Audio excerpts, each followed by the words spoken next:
everyone. I'm nav.kishlay from Social Story, and I have a wonderful team over here by the name of We Can, We Will Foundation, which is based out of Mumbai.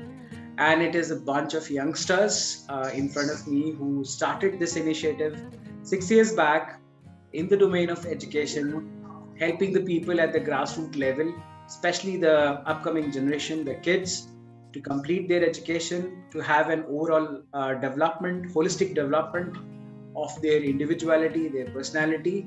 And we have Pankaj, we have Krupa, we have Harsh Mehta, sorry, and all three of them.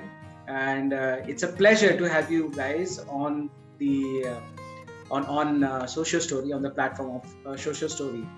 So welcome you all three of you, and a wonderful happy Diwali festival season is on to all of you. To start with, I would like to ask each one of you that where exactly you came up with this thought of the foundation. We Can, We Will. It's a wonderful and powerful name which you have chosen. So where exactly this idea incepted from? So Pankaj, Pankaj, you want to start? So basically, this idea got originated by looking around the society. When we go through the multiple places, we understand and we realize that there is a gap which needs to be fulfilled, and the gap can be fulfilled by individuals, by group of friends. So we started the cause by ensuring that we can fill this gap. And to be precise, so when we were just traveling to our colleges and the daily routines, so we like on our way we saw few people helping each other by providing food. And that's how we came up with an idea that why not we also be a part of an initiative where we can also provide some of our contribution of efforts as well as finance to ensure that uh, we are providing some help to the people around us, because that is not only our responsibility but our duty as well to make them uh, like provide them equal opportunities. So that's how we started providing with small snacks in our locality, and it started with the routine of providing on all the Sundays.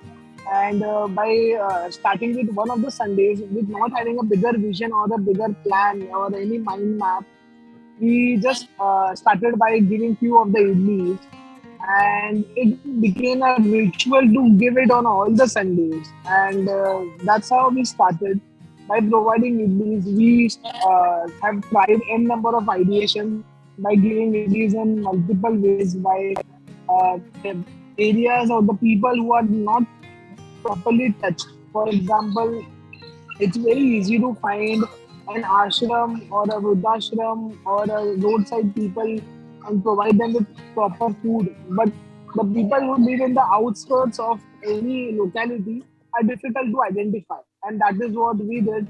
And that is what made us keep on going with this initiative. great. Over to you, Harsh and Krupa. Yeah, Harsh. So I would like to say directly to your question, how does this name came up, We Can and We Will. So Pankaj and Krupa always have the thought that whenever you see a problem, rather than complaining or discussing like everyone other does, right? Today, when you see any problem, the basic or the faster thing which you do is a complain or you start discussing about it, but you do not do anything about it. So we had read this quote of Mahatma Gandhi somewhere, be the change which you want to see in the world. So that's how we had coined this term. If you can do something, do that. Do not just sit and complain and discuss. So I, Pankaj, Krupa all sat down, and because that was the base, and that was the compassion, the foundation of my NGO, that you can, so you should. You do not stop. That can and should became can and will. So that's why we said it's We Can, We Will. That's how a name coined. Yeah, Krupa, I would like to hear it from you. Yes. So mostly Pankaj and Harsh have already said a lot. So my association with this foundation has been since last 4 years, and the reason that that got me here was because it was first youth based, and today it's very good to see that all this new generation youngsters wants to come ahead and want to utilize and contribute back to the society for a good cause. So, which is a very good initiative. So, from last 6 years, we've been trying to put our hands on in many social causes. We've done beach cleanups, we've focused on food, we've focused on education, and eventually we realized that education is the core key for the solution for the all the problems that you see, which is not going to be seen overnight, but yes, within the few years down the line, when they grow, when they have a future, when they make a career out of it, it's going to help them support their families and make a career to themselves. So this is our entire vision, that we think that, if we educate the kids today and provide them with the resources which we can from our end, it'll help them educate and take it further and make a good career out of themselves and be a good human being as well. So this is how we work upon. So we try to give the best of what we can, and we try and give the kids, and we try and give them the best of the resources that we can from our side, so that they can take that and probably learn and move ahead out of it. So that is what is the thought. Perfect. So my next question is that what do you see in terms of the impact of this initiative that you have started? How exactly it has impacted people? How many lives you have been able to touch upon, and what is the impact of that? So till now, we have provided help to more than 250,000 people till date. In this, we count our beneficiaries whom we provide meals on regular basis at different localities, including hospitals, including the COVID period, as well as from the parents and the students that we deal with. So in terms of numbers, it has been really like countable numbers were 250. So it has been more than that, but in meals it's 250, and in educating students it has crossed approximately 500 students till date. Qualitative difference or impact in terms of the education of these kids? You're mentioning 500 people, 500 kids you have been able to touch. So what is the qualitative change which you see? I mean, any one of you can throw a light on that. I would just like to pitch in. So here, if you talk about the quality of here, then see, initially before COVID, we started to doing only on Sundays to Sunday. We used to do 2 hours a week on only Sunday. But since the COVID came across, we realized the importance, and the kids that they were suffering with the basic education also, which every kid around the world was suffering. So we took this initiative on daily basis, and the changes that you see the child when he enrolls himself or herself into the NGO, and within a year span of time, we try and provide them not just into educating by books, but also giving them extracurricular activities by giving them resources, teaching them computers, giving them basic needs which a child requires.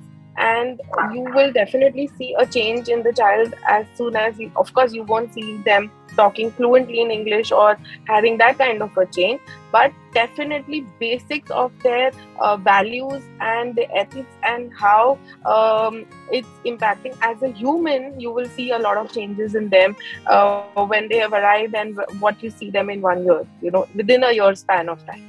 Right. So you're mentioning that probably you're working on the confidence level of the kids, and building the content. Yeah, correct. Building their content within themselves. Correct. Touching into their self and helping them to.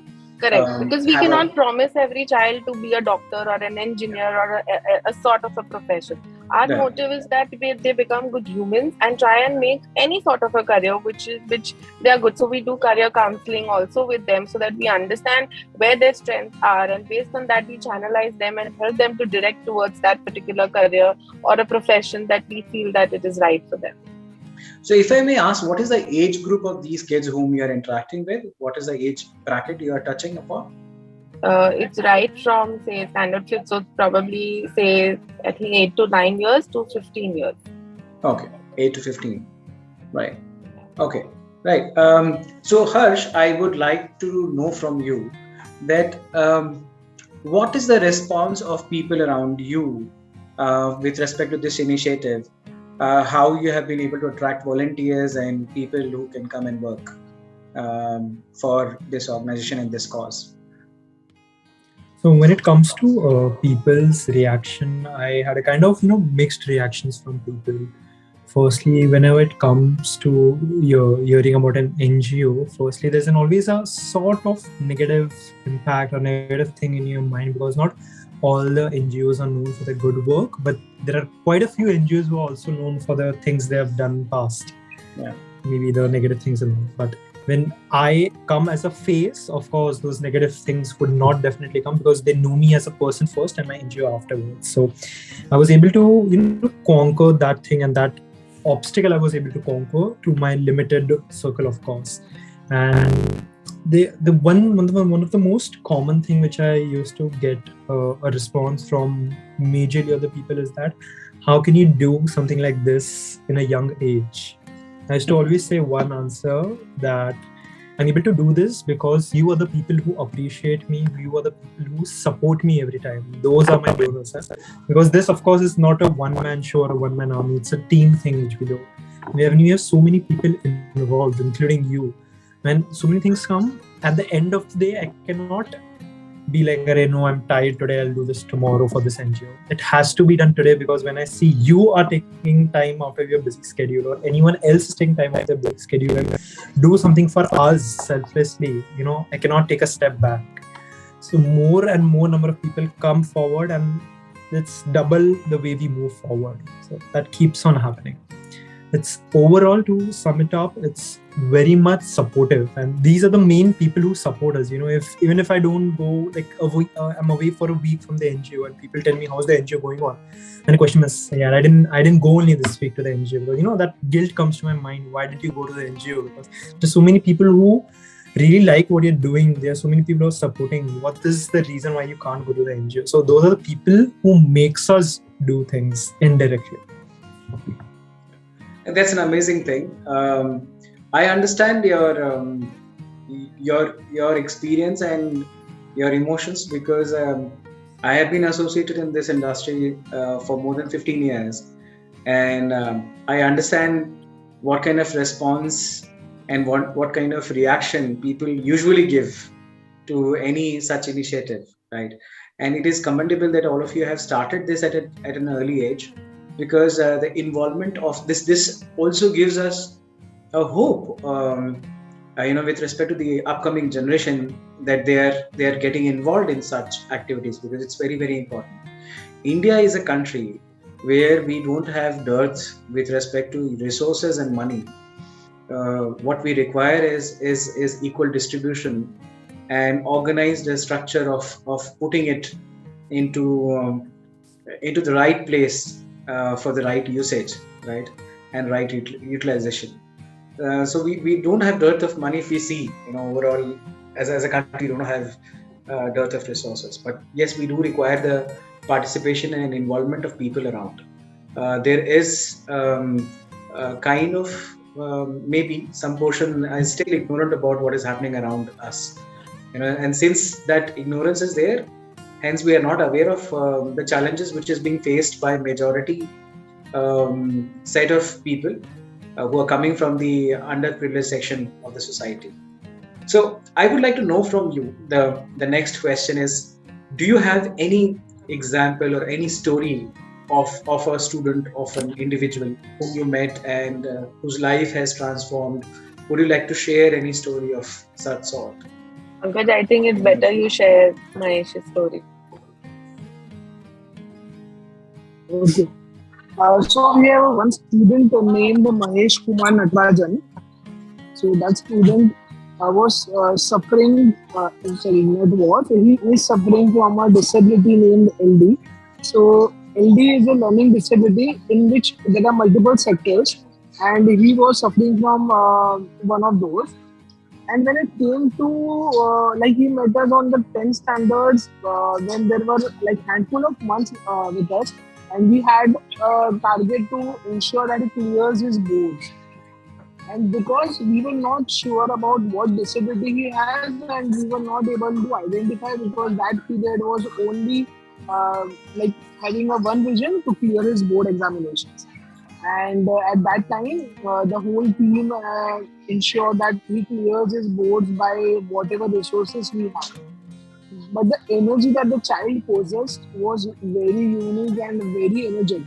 So he used to help like study for like 15 to 18 hours, which is very rare when it comes to providing a focused thing for 15 hours. When you are not able to like understand things, when you are not able to relate to what things have been told around you, but still that child coped up and he cleared his board examinations for 50 percentage.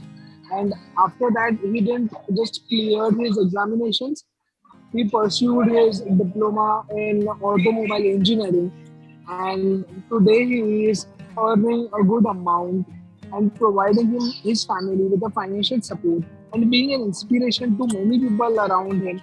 That being an LD student, you can still conquer your dreams, you can still achieve a lot of aspects, just not in academics, but he has got opportunities to work on life skills, and he has received certifications for his swimming classes and multiple areas where he was not at all being known or nowhere in that sector. But today, he has been an idol for our students. Like, yes, if you wish, you can, and if you want, you can make a big change. So I think today he is one of those gems which we get inspired from. Right. And that's a wonderful story. It's good that you are able to help somebody who was struggling with respect to studies, and it's quite impactful to hear these stories from you. I remember the conversation we had over the phone, and in that you mentioned that you have a center, you have multiple centers over there, right? So would you like to talk about those centers? What exactly those centers entail, and what are the things which you do? You say? I guess you'll be much better because you are actually at the center, I think. Right. So centers, yes, we have. We started as we so initially, as I said that before COVID, we were doing it. In the location, we used to identify a location around us where we used to identify the underprivileged areas and we used to cater to them. So we had around 6 to 7 locations at that point of time. But since COVID came in, we had our own center. We started at Charco. Actually, we started at a very small place in Raghulila. So we have a mall. We had a very small area where we could accommodate around 15 to 20 kids. But since COVID, the demand increased and a lot of kids started coming to us that they wanted. And we realized that within a span of time, the kids are increasing. And hence we switched on to another place, and it was a bigger place. It was like entire bungalow. We had to book it around. And within a year's span of time, from just 15 to 20, we reached to a number of 100. And so all these kids started coming in, and then apart from that, we still continued with our underprivileged areas. The kids who could not reach to us and who were at younger in age and they could not reach to our center, so we started going to their centers and continued doing there on weekend basis. So we have those around 3 to 4 locations. There is one school in Vasai that we have collaborated with. Again, there the strength is around 200, I think, Pankaj. Yeah. So we have a strength of 200 kids where we go. A bunch of our teachers go on 2 to 3 times in a week and try and educate the students out there.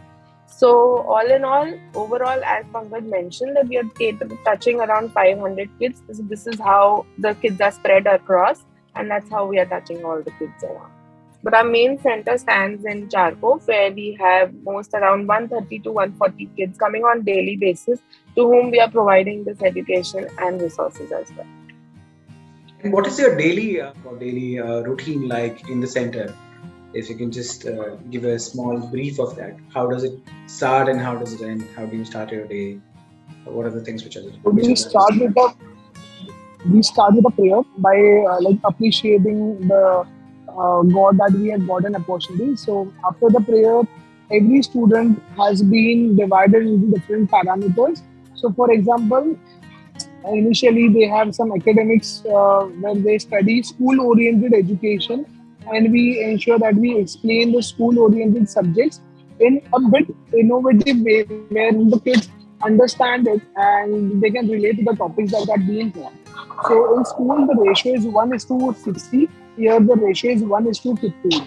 And after that they are being involved in e-learning. So when it comes to e-learning, it's been like explaining about the technological aspects like Microsoft Word, Excel, and the coding part. So these are two and three other more parameters that are being future oriented and which we want to ensure that they just don't mug up things, but they relate, they understand, and they are ready to cope up any opportunity that is driven around them. So that's the second thing that we do. Third is after that we have one-on-one mentoring. So that is the main USP of our organization. So when it comes to one-on-one mentoring, the child opens up very easily and shares all the disabilities or all the difficulties that he or she is facing to any subjects. And that's how we are able to mark up a success. And that's the benchmark that is being said that there's a huge change. The changes that are being expected within 24 months can be driven into 1 or 2 months time, because the child is being focused completely and the child is able to relate that what exactly the difficulty is. And lastly, the child is being entered into dance lectures, some skill-oriented thing about like cooking lectures. So whatever areas which are being missed by our education system, we ensure that it's been given to him so that when it comes to going out and making a success, the child is ready and he is comfortable. He doesn't have a stage fear. He knows the basics of first aid. He knows how to deal with animals. So we are ensuring that our students just don't be good students, but good responsible citizens as well. Yeah. Yeah. So what is the average cost of maintaining this, and how much are you spending per student, if I may ask, annually? So it's 54,000 per year, and per month it's 4,500. In this, we are able to provide stationery, food. We are able to provide them good quality teachers. Apart from volunteers, we are able to provide them the day multiple IV industrial visits. We are able to provide them with ration packets whenever needed, and we are also able to provide them the shelter, the staff costs. So each and every part that comes into teaching or maintaining the whole area, it gets included. So 4,500 is the actual amount that comes into the picture. Right.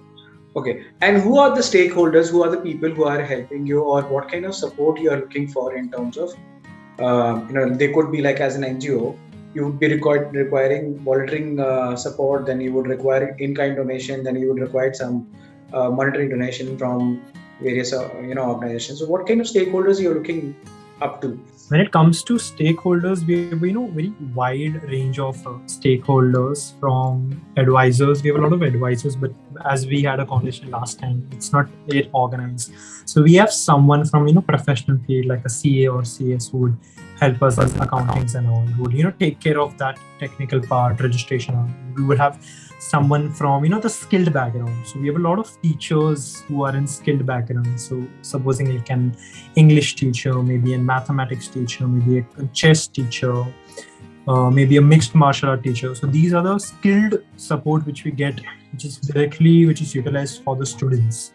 They're skilled, and these are the people who really help us.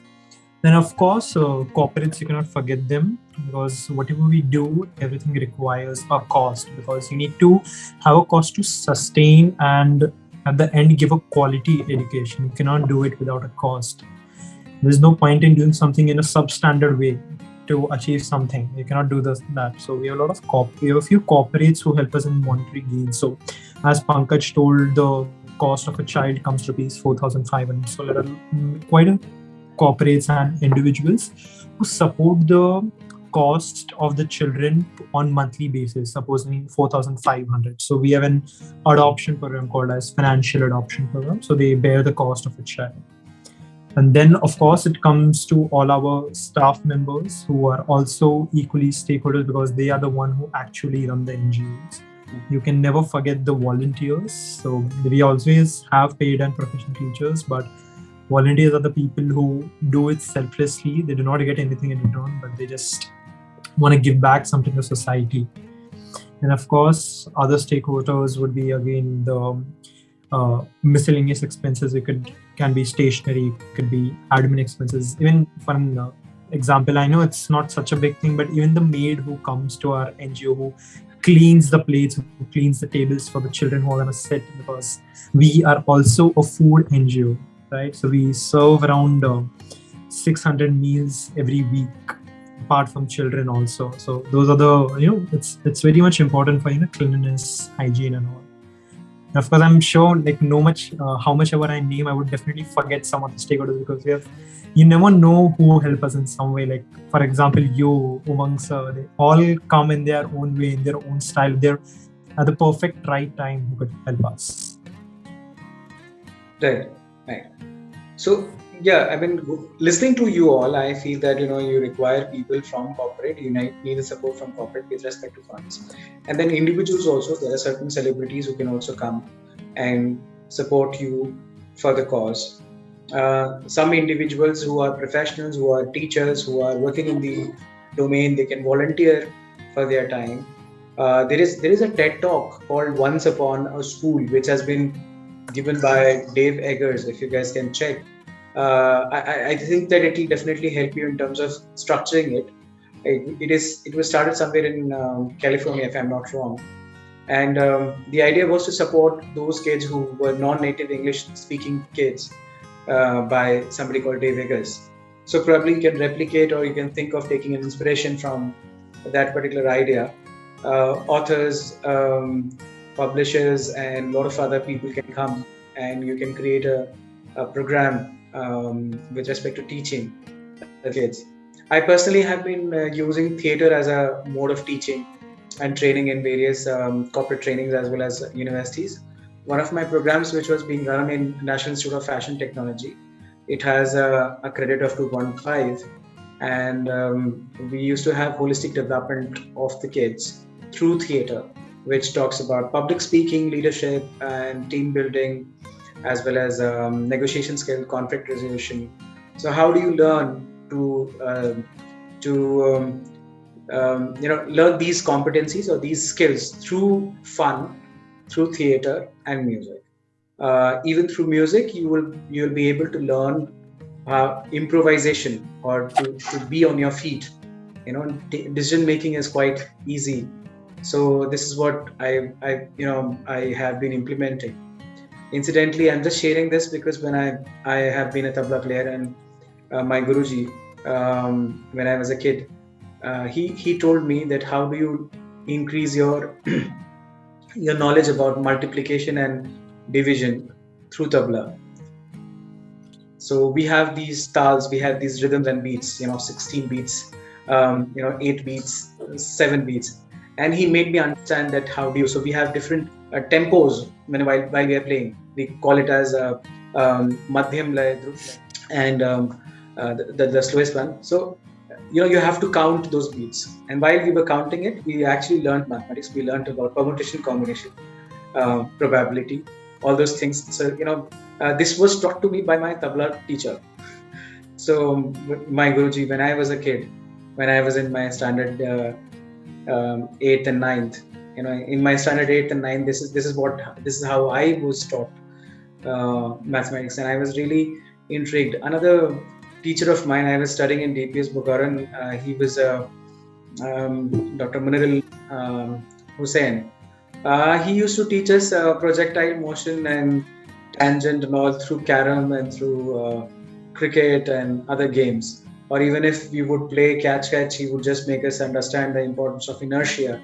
So people like me, I'm talking about me as a student, I was basically a backbencher So for me, action was more important than watching things.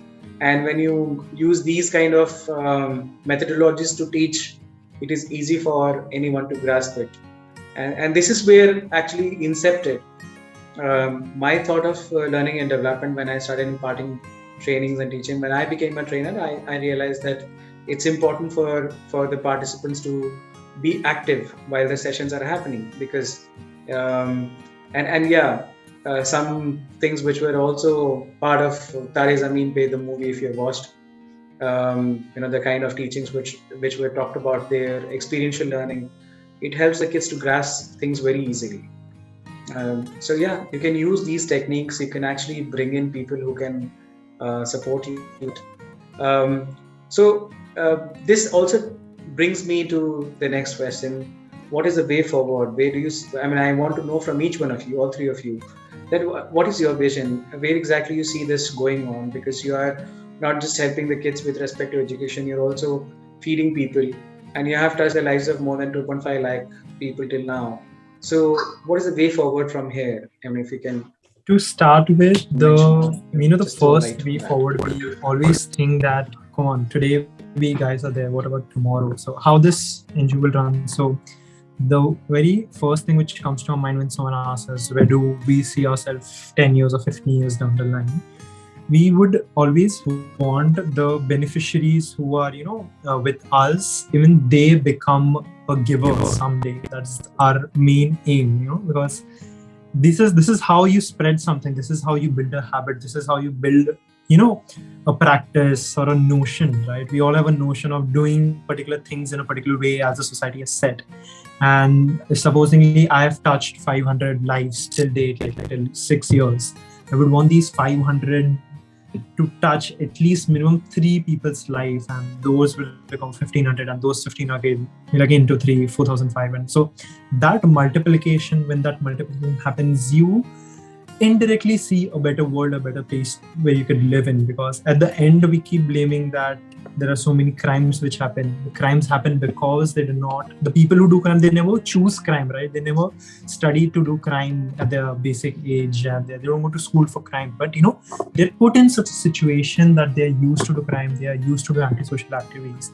And once they get a chance and an opportunity, a better opportunity, they will definitely choose that. But to make them reach there, you need to provide basic education, basic food, basic nutrition, and basic hope, love, and support. Of course, supported with exposure. When these things are given at a large scale to anyone, I don't see there would be any problem in the world. As Mahatma Gandhi used to always say, education is the most powerful tool to change the world. So I would really want to see that day that people or the other countries or the people who are in power change education or use education as a weapon to change, or they have a politics in education that our children are better, our schools are better. You never see those type of topics coming up. They always say development and all, but if you do not have people who are educated enough to use them or maintain them, what do you do? So I would really want that Mahatma Gandhi's dream, education is the most powerful tool. Just to reiterate that, that's my dream. I want to make that come true.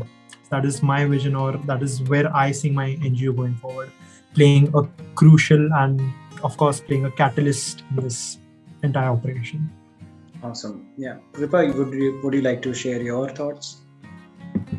So the vision that we look at, I think, as I mentioned earlier also, that our main focus has been in quality more than quantity. And of course, it's been 6 years, and we haven't been in a hurry to just grow. If as an NGO we could just touch thousands and 10,000s or lakhs of students around, because there are so many schools and kids available. But we didn't rush into that. The only reason is that because our vision was to just not get into quantity in numbers, but also in quality. So focusing on a child's education, that whatever the child learns from here and is able to grow and make a career out of him or herself and provide back to the family. Now, if you come to our background, when I was in college, the main reason that drives me here to push these kids is that when I was a child, I didn't have a mentor, or I didn't have anyone to guide me around what I need to do in life or where I need to go.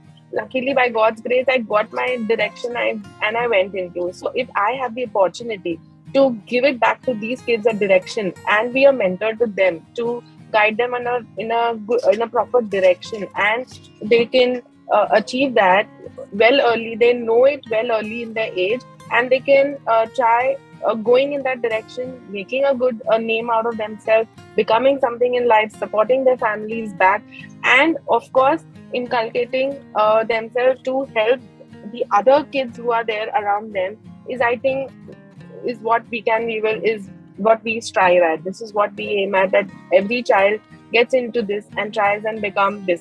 Every child who comes here, they come from a background where they have this confidence, where they see that यार हम इस area से है, कोई doctor engineer तो बन नहीं सकता है. So our job is to motivate them, to inspire them, that it doesn't matter the environment you are. If you have decided that you want to become something in life, you can. And this is what the team of We Can We Will does, tries and does all these things around them, so that they boost their confidence and they feel that yes, we can also become we can also choose a career, something like this. Not necessary if I'm belonging to a particular background, I may not be able to pursue a certain career.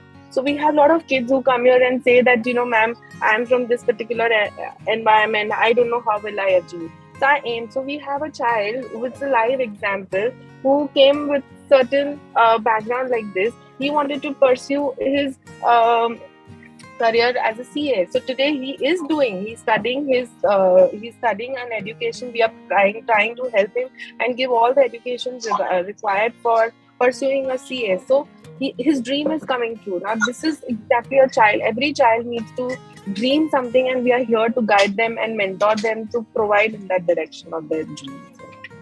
So thank you, Krupa. Yeah, Pankaj, what's your thought? So when it comes to providing right resources, I feel that we are still a way back on providing all the resources that we can. So in the future, I would really like to have each and every student getting life skills. Each and every student that comes to us having appropriate knowledge of coding as well as Word, as well as Excel, or all the platforms that are like grabbing the market. So I want to ensure that each and every child has every basic as well as advanced level of training done, so that he doesn't have a job which is just for a survival, but a job which he can make a fortune, which he can ensure that he is able to strive to a path where he can make his name, where he can proudly say that yes, I have done this.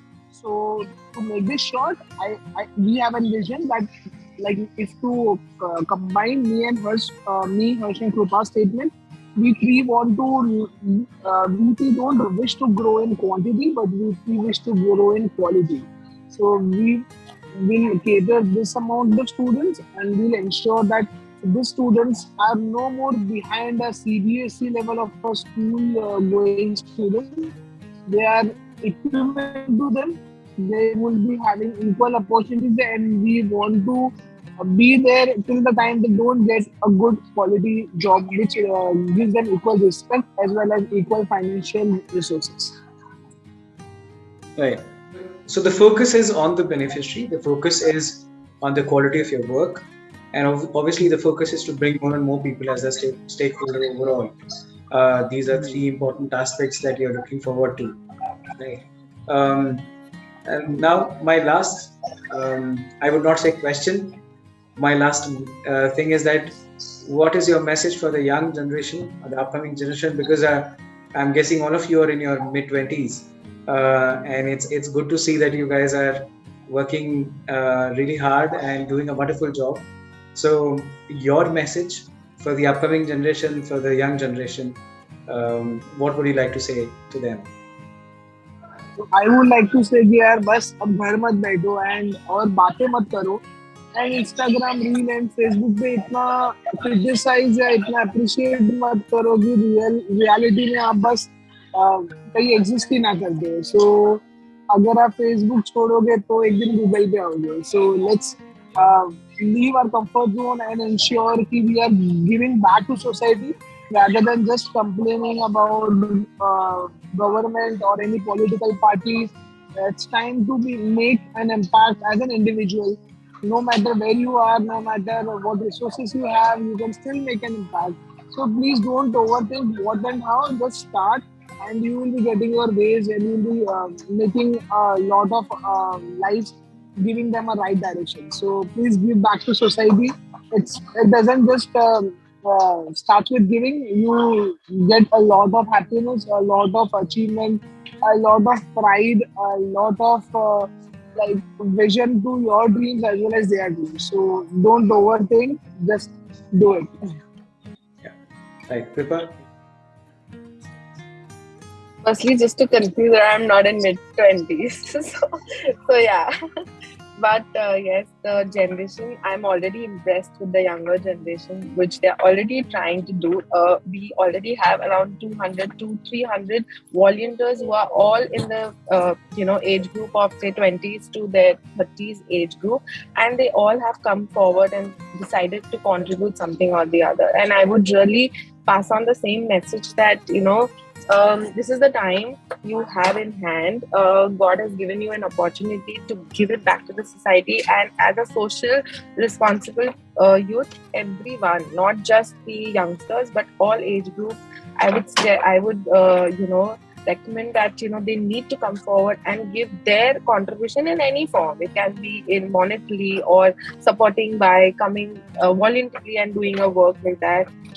So giving an example that if you see our portfolio, we have an age group right from a college student to an old age, all people contributing in their ways, coming forward and helping us. Now, this is the best example that anyone can look at and see and try and learn and get inspired. That is what I would suggest and want, that every youngster should get inspired. Thank you. Thank you, Krupa. Harsh? And I would like to say something similar what Pankaj and Krupa said, that very rightly that we currently have one of the world's highest youth population, and why everyone keeps saying that, to make youth realize that you're so powerful, and it is time when youth should encash it and utilize their energy in the right direction, because their thought process would be very much important or play a crucial role in the next 10 to 15 years. That way, and what Pankaj again rightly said, that rather than complaining or writing about it or sharing about it, stand up and do something, and remember always, we can, we will. Yeah, we can and we will, and we will definitely do this, right? Yes. So going by what you guys are saying, so I guess I'm inspired to volunteer for you guys. I would like to volunteer for every Sunday, 1.5 hours, where I would be happy to share my experience of learning and development, creating programs, and interacting with the kids. If you feel that I can add value, I would definitely be able to do that for you guys.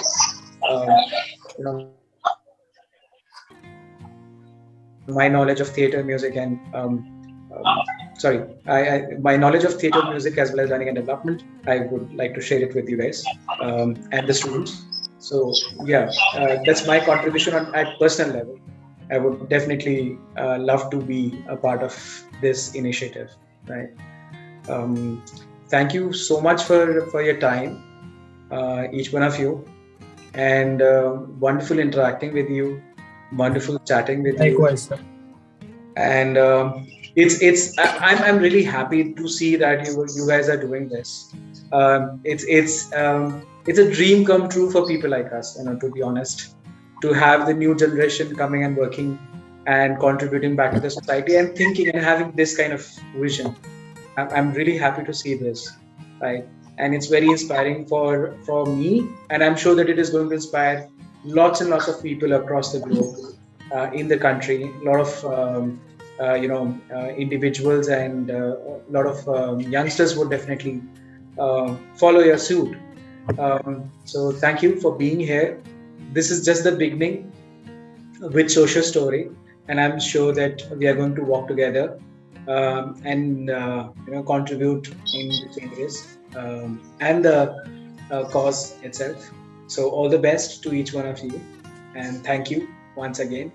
We can, we will, right? Would also like to thank you for because when we interact with inspirations like you, it gives us more strength and it inspires us more to keep working and keep going and keep doing this more and more around. So thank you for giving us this opportunity, and we're really happy to meet you, and we look forward for your association with us for more. Sure, certainly, certainly. Thank you, Thanks a sir. lot, sir. And Thank you. the commitment that you have given has already been a one kind of a support and an inspiration to us, because having a personality like you, having so much of knowledge and experience, will be really helping the students to take a step ahead. So I think we have privilege to have you in our team, sir. Thank you. Thank you, Pankaj. Thanks. Right.